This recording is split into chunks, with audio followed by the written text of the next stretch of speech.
Kung ano ang nasa puso mo, yan ang lalabas sa bibig mo. Amen? Ang taong masakit magsalita ay taong may galit sa kanyang puso. Ang taong mapaghusga ay taong may mayabang na puso. Ang taong negatibong magsalita ay taong puno ng takot sa kanyang puso. Ang taong mayabang magsalita ay merong isang pusong mainggitin. Ang taong naninigaw ay isang taong sugatan ang kanyang puso.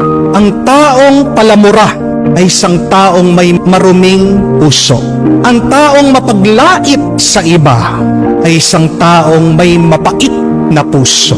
Pero kabaliktaran, tignan niyo po, ang taong nagpapalakas ng loob sa iba ay isang taong may mapagmahal na puso. Ang taong totoong magsalita ay taong merong tapat na puso.